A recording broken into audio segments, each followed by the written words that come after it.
नमस्कार। मैं हूं नितेश कुमार और आरडीएस कंप्यूटर एकेडमी में एक बार स्वागत है फिर से आप लोगों का। दोस्तों, मैं टैली का टॉपिक लेकर चल रहा था और अभी तक 13 वीडियो कंप्लीट हो चुके हैं, यानी कि 30 वीडियो कंप्लीट हमने कर दिया है। और आज का जो हमारा टॉपिक है वो है trading account balance sheet, trading account profit and loss और बैलेंस शीट। दोस्तों, पिछले क्लास में मैंने बताया था ट्रायल बैलेंस के बारे में, ट्रायल बैलेंस किस प्रकार से बनाना था। तो आप लोगों को मैंने बताया था कि जिस प्रकार से आपने लेजर पोस्टिंग करा था, दिखा देते हैं एक बार फिर से। ये जर्नल लेजर किस प्रकार से हम लोग पोस्टिंग करते हैं।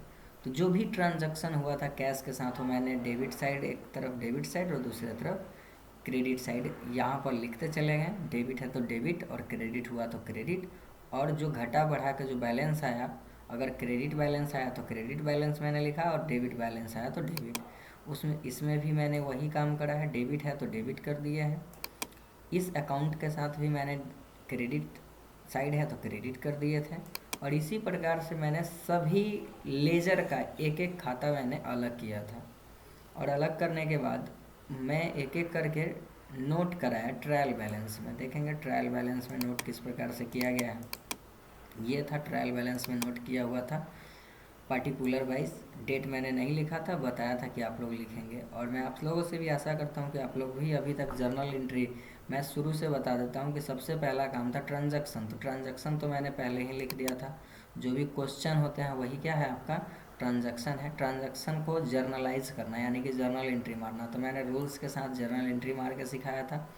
और जर्नल एंट्री मारने के बाद फिर लेजर का पोस्टिंग करना था, जो कि मैं ये कर रखा हूँ। और लेजर पोस्टिंग करने के बाद आपको क्या करना था, ट्रायल बैलेंस बनाना था। ट्रायल बैलेंस के बाद, ट्रायल बैलेंस हम कब बनाते हैं, तो एक अवधि, एक पीरियड होता है कि इतना से इतना के बीच का। तो मैंने 10/4 से काउंटिंग करना शुरू किया था और 25/4 तक का जो भी काम कर रहा हूँ, 10 क्वेश्चन थे। उसके बाद आज का जो टॉपिक है वो trading and profit and loss account का है। तो देखेंगे दोस्तों किस प्रकार से किया गया है। तो ये तो एक फॉर्मेट है ट्रेडिंग बैलेंस का। मैंने क्या किया, ट्रेडिंग अकाउंट में क्या होता है, तो जितने भी परचेज हुए हैं और परचेज रिटर्न हुए हैं, तो यहाँ देखेंगे ओपनिंग स्टॉक। तो ओपनिंग स्टॉक मेरा कुछ भी नहीं था, मैंने नया दुकान खोला था तो मेरे पास कोई ओपनिंग स्टॉक नहीं था। उसके बाद है परचेज अकाउंट। तो जो भी आपने खरीदारी करा, जितना भी रुपया का परचेज करा है, उसको पूरा को एक जगह जोड़ कर कैलकुलेट करके वो आपको ट्रायल बैलेंस से मिल जाएगा। यहाँ देखेंगे 95,000 रुपया का परचेज हुआ है, तो मैंने परचेज 95,000 लिख दिया एक तरफ। और उसके बाद है लेस परचेज रिटर्न। अगर कोई परचेज रिटर्न हुआ होगा, अगर मान लेते हैं कोई ग्राहक आपने कहीं से सामान खरीद कर लाया और आपने रिटर्न कर दिया, तो उसको आप नोट करेंगे और यहाँ से माइनस कर लेंगे। 95,000 में से अगर 5,000 का आया होगा तो 90,000 का आपका टोटल परचेज हुआ, चूँकि 5,000 तो रिटर्न कर दिए ना अपने परचेज। उसके बाद है सेल्स। आपने जितना भी सेल करा कस्टमर को, उसको एक जगह जोड़ कर लिखेंगे। और अगर ग्राहक आपको फिर से अगर सेल रिटर्न कर दिया, तो उसको फिर यहाँ पर लेस करेंगे।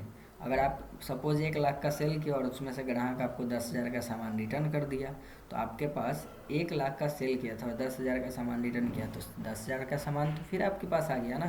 तो यहाँ पर लिखना जरूरी है। और ऐड करेंगे क्लोजिंग बैलेंस को, क्लोजिंग स्टॉक को। तो आपके पास परचेज हुआ है 95,000 का, लेकिन उसमें से सेल एक भी रुपया का नहीं हुआ और ना ही सेल रिटर्न हुआ। जब सेल ही नहीं हुआ तो सेल रिटर्न का कोई चांस नहीं, तो 95,000 का आपका क्लोजिंग स्टॉक बचा। तो ये दोनों तरफ, दोनों साइड क्या हो गया, बराबर हो गया। ना ही सेल हुआ और ना ही परचेज हुआ, बट सेल नहीं हुआ। तो जो बैलेंस परचेज का था, यानी कि परचेज में जो स्टॉक आपका था, वो स्टॉक उतना का क्लोजिंग के रूप में है। तो ये आपका ट्रेडिंग हो गया। उसके बाद नीचे देखते हैं, इसमें से अब क्या करते हैं, जो बैलेंस हमारे पास था उसमें से अब घटा बढ़ा करना होगा। तो देखेंगे बेजेस मैंने पेमेंट करा था, बेजेस पेमेंट करा था, तो देखेंगे बेजेस के खाते में ये है। मैंने इस अमाउंट को अभी तक कार्ज कर चुका है, तो इसको रेट लगा देते हैं। अब इसको करना है और इसको करना है, तो दोनों पेमेंट है। और पेमेंट है तो मैंने यहाँ पर एक तरफ नोट कर दिया। दोनों को जब ऐड किया तो 3300 रुपया हुआ। तो मैं 3300 रुपये तो भाई खर्च कर चुका हूँ ना। अब इंटरेस्ट, तो इंटरेस्ट का क्वेश्चन आप जब बनाएंगे तो देखेंगे कि इंटरेस्ट रिसीव हुआ था, तो इंटरेस्ट रिसीव हुआ तो इसका भी काम कर लेते हैं, इसको भी रेट लगा दिए। अब ये देखेंगे कि इंटरेस्ट 3,000 रुपया के रूप में आपका रिसीव हो गया। अब देखेंगे कि दोनों अमाउंट को जब जोड़ते हैं तो डिफरेंस आता है। डिफरेंस क्या आता है, तो ये 3300 और ये 3,000 का।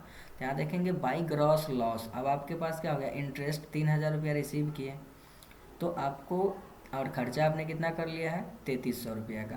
तो 3000 में से 3300 रुपया को अगर माइनस प्लस करोगे तो यहाँ पर देखोगे कि ग्रॉस लॉस हो रहा है आपको 300 रुपया का। तो ये निगेटिव, यहाँ पर दोनों को बराबर करने के लिए मैंने यहाँ 300 लिखा, और इसको CD का मतलब है ये आपका CD जो बैलेंस है इसको कैरी फॉरवर्ड कर दिए, इसको जो है प्रॉफिट एंड लॉस अकाउंट पे, और प्रॉफिट एंड लॉस अकाउंट तो माइनस में 300-350 हो गया। अब आते हैं नेक्स्ट जो फॉर्मेट है वो बैलेंस शीट का फॉर्मेट है। बैलेंस शीट में भी देखेंगे मैंने डेट लिखा है, ऊपर में संस्था का नाम लिखा जाता है, उसके बाद बैलेंस शीट, उसके बाद पीरियड, कितना कब से कब तक का बैलेंस शीट है। तो मैंने मात्र कितना दिन का, 15 दिन का सारा काम करा है, तो 15 दिन का बैलेंस शीट है। देखेंगे इसमें बहुत सारा चीज़ होता है, ज़रूरी नहीं कि ये सब सिंपल है, बहुत कुछ भी नहीं है, और भी बहुत भास्ट बहुत बड़ा बड़ा बैलेंस शीट बनता है 20-20 पेज 25-25 पेज में। लेकिन पेज एक ही रहता है बैलेंस शीट का, लेकिन उसमें हिस्ट्री बहुत ज़्यादा रहता है जो कि अलग अलग रहता है। चलिए ध्यान देखें। अब कैपिटल अकाउंट, तो कैपिटल अकाउंट कहाँ है, तो लायबिलिटी है, लायबिलिटी साइड। अब लायबिलिटी क्या होता है और एसेट क्या होता है, तो इसके लिए लायबिलिटी जो भी आपके ऊपर कर्जदार है, बिजनेस के ऊपर कर्ज है, उसको क्या बोलते हैं, लायबिलिटी बोलते हैं। तो लायबिलिटी साइड मैंने कैपिटल को रखा है। तो कैपिटल अकाउंट देखेंगे यहाँ से मैंने उठाया कि इसमें 5 लाख रुपया कैपिटल का था, तो कैपिटल का 5 लाख है। उसके बाद देखेंगे ये 350 रुपया, तो मैंने यहाँ से उठाया 350 रुपया, कहाँ से, प्रॉफिट एंड लॉस अकाउंट से। तो 300 रुपया को माइनस कर दिए हैं, क्योंकि लेस करना रहता है। जो भी अगर प्रॉफिट होता तो ऐड होता तो एसेट की तरफ चला जाता, लेकिन यहाँ पर जो है, यहाँ आपका जो है लेस होगा क्योंकि लॉस है, तो लॉस लायबिलिटी की तरफ। उसके बाद देखेंगे तो 4,99,700 रुपया आपका टोटल होता है। उसके बाद देखेंगे स्टॉक इन हैंड। तो स्टॉक इन हैंड क्या है, तो स्टॉक इन हैंड मीन्स आपने जो खरीदारी की, क्लोजिंग स्टॉक ही क्या हो जाता है, ये फॉरवर्ड हो गया कहाँ पे, बैलेंस शीट पे। जितना भी प्रॉफिट ट्रेडिंग एंड लॉस का और balance sheet profit and loss account का जो भी है वो पूरा ट्रांसफ़र हो जाता है इस पे, बैलेंस शीट पे। तो बैलेंस शीट पे 95,000 का स्टॉक दिख रहा है। उसके बाद stock cash in bank, bank में आपका कितना बैलेंस है, तो बैंक में देखेंगे ये पंजाब नेशनल बैंक में आपका बैलेंस था, ये आपका SBI में बैलेंस था, और ये आपका बैंक ऑफ बड़ौदा में बैलेंस था। अब ये तीनों को जब ऐड करते हैं बैलेंस, तीनों बैलेंस को ऐड करते हैं तो ये 1,05,000 रुपया हो जाता है। उसके बाद कैश इन हैंड, एक अकाउंट आपका यहाँ पे अभी भी छूट रहा है, देखेंगे यहाँ पर ये चल रहा था, अब ये आपका जो है, चलिए तो ये आपका क्या हो गया, ये हुआ था, तो ये मैंने 3,42,000 रुपया को ऐड करा। जब इतना को ऐड करा तो मैंने देखा कि 4,99,700 रुपया दोनों बराबर हो गया।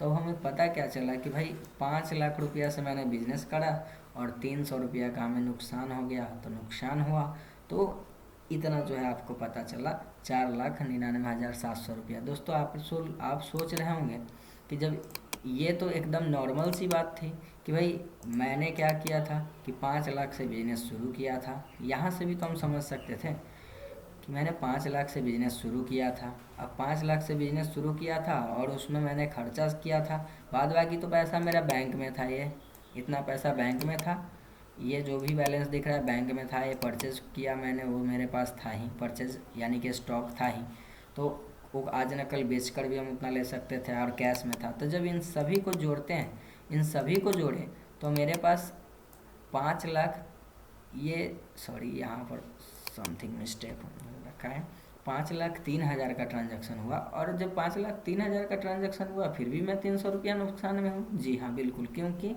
आप जो है खर्च ज़्यादा कर लिए थे। देखेंगे यहाँ पर जो खर्च था, ये दोनों खर्च ही आपका ज़्यादा था। आप तो सेल नहीं किए, नहीं परचेज किए, नहीं तो आपका अगर एक्स्ट्रा प्रॉफिट होता तो भी आपको बैलेंस शीट पर दिखाई देता।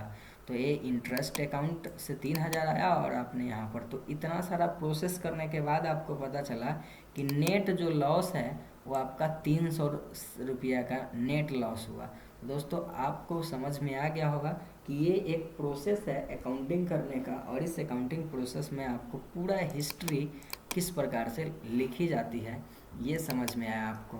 तो ये तो सिर्फ डेमो था, ऐसा ही बहुत सारा काम टैली में भी सीखेंगे। तो दोस्तों आज का वीडियो कैसा लगा ज़रूर बताइएगा। धन्यवाद।